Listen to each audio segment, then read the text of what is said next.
5.18 무저항 비폭력 민주화운동의 평화적 시위를 했는데 신군부는 광주 시민을 북한의 사주를 받은 불순분자들의 국가 전복을 위한 반란으로 규정하고 계엄군에게 무장을 시켜 발포 명령을 내려 시위하는 시민들을 향해 무자비로 학살하는 참극이 일어났었습니다.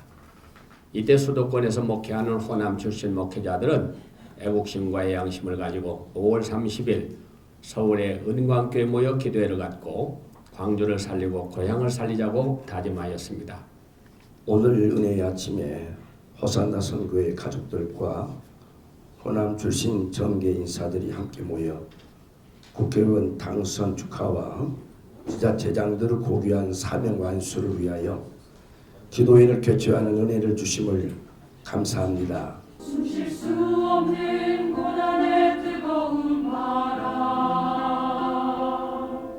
내 영혼을 찢으며 불어올 때 사람은 누구나 첫사랑, 초심이라는 게 굉장히 중요합니다.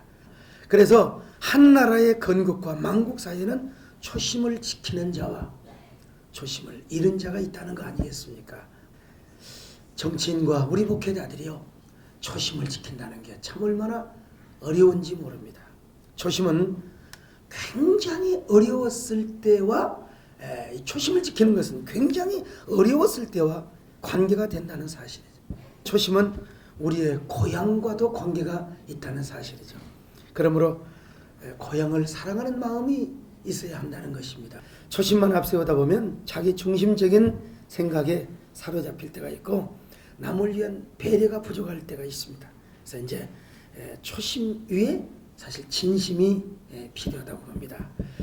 목회를 하면서 성도들이 많다 보니까 사실은 좀 립서비스를 해야 될 때도 있고 또 때로는 협상과 위기를 돌파할 때는 전략적인 발언이나 전략적인 그런 말을 할 때도 있습니다. 사실은. 근데 정치를 하시는 우리 의원님들이야 당연히 그럴 기회가 왜 없겠습니까? 그러나 그런 것들은 위기 타개용이나 순간의 재치일 수는 있을지 모르지만 제 경험상 보면 정말 사람을 움직이지는 못한다. 사람을 움직이지는 못한다. 역시 심장에서 나오는 진정성이 사람을 움직일 수가 있다. 중심이 있다는 사실이 중심. 지도자에게는 이 중심, 이 정치적인 얘기는 참 생략하고 넘어가겠습니다만은 특별히 우리 의정활동 하신 분들에게 있어서 대한민국의 미래를 위한 중심을 잡는 의정활동이 정말 필요하다고 봅니다. 이게 안 하고 내려가려고 했는데요.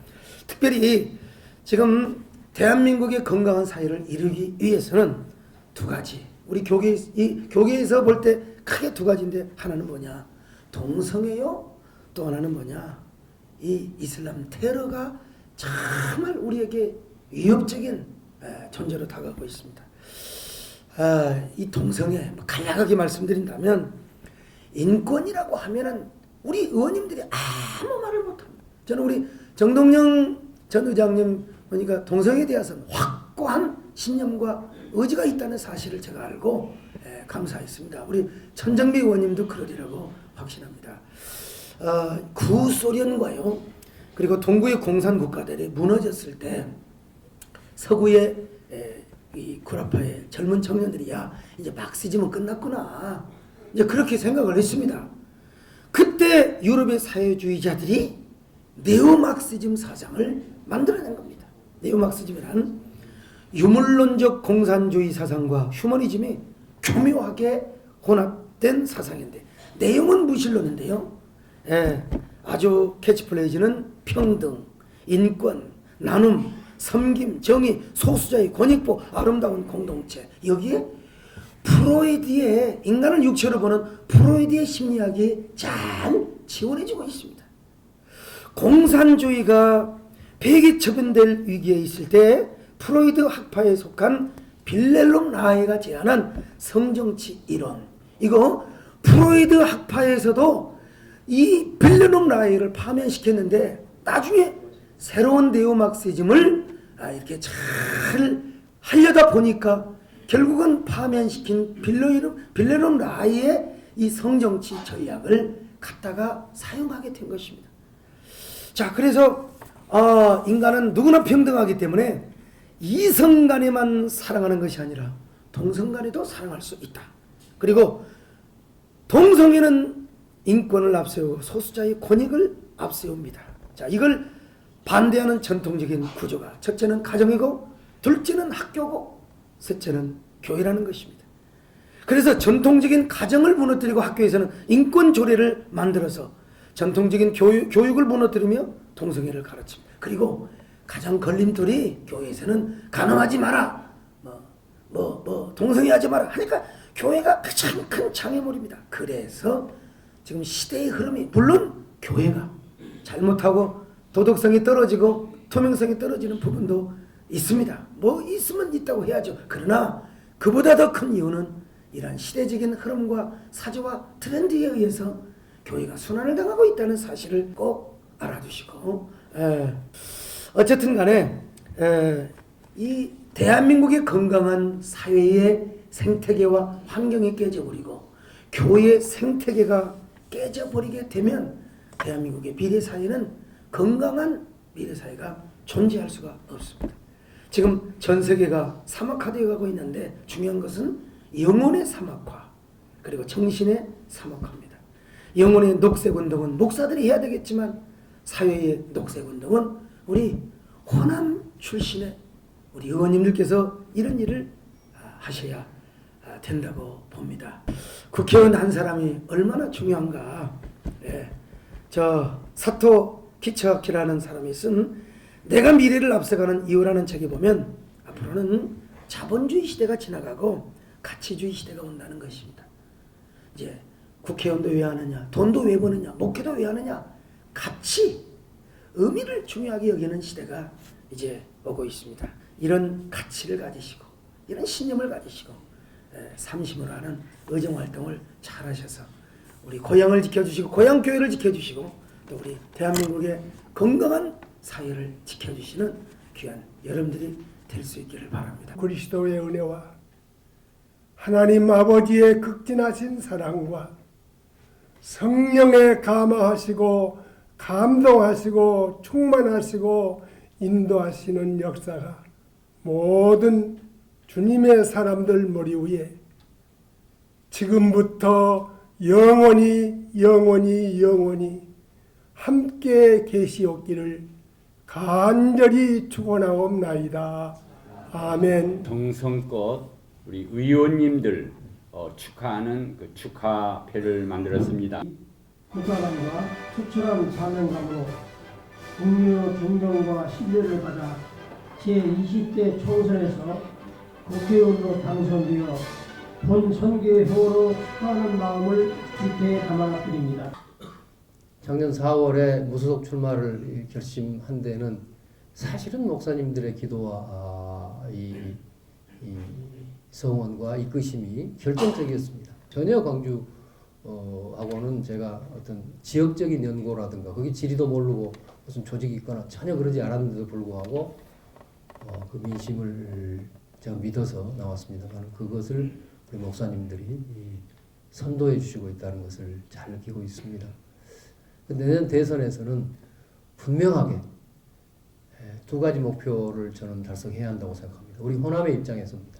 하나는 우리나라 전체가 과거에 우리가 해왔던 것처럼 민주주의가 발전하고 하나님의 공의가 제대로 세워진 그런 나라를 만드는데 우리가 누구보다도 앞장서고 또 경우에 따라서는 헌신하고 희생해야 되겠습니다. 그러나 동시에 이제는 우리 호남의 정당한 이익과 권리를 지켜낼 수 있는 그런 정치 환경을 꼭 만들어야 되겠다. 그 두 가지 목표를 향해서 저도 부족합니다만은 저도 기도하면서 온 힘을 쏟겠습니다. 걱정 안 하시도록 열심히 하시겠다고 하니까 얼마나 감사합니까? 우리 한번 감사의 박수 하십시다. 통계로 7,500조 중에 상위 10%가 점하는 것이 5,000조입니다. 7,500조 중에 5,000조를 100명 중에 10명이 소유합니다.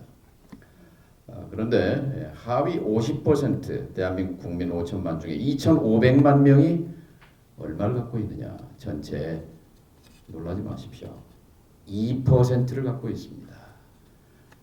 하위 50%에 들어가는 사람이 대부분 전라도 사람들입니다. 이 불평등을 깨뜨리는 것은 바로 5.18의 그 죽은 자와 슬픈 자들을 위해서 기도하셨던 그 정신을 오늘 실현하는 것이 바로 불평등을 해소하는 것이다. 저는 그렇게 생각합니다. 20대 국회가 해야 할 일이 그것이라고 생각합니다. 우리 목사님들의 기도와 함께 동성애법도 아예 발을 못 붙이게 하는 일과 함께 이 불평등 사회를 한 걸음 더 나은 통합의 대한민국으로 가는 역할을 열심히 해내겠습니다. 감사합니다.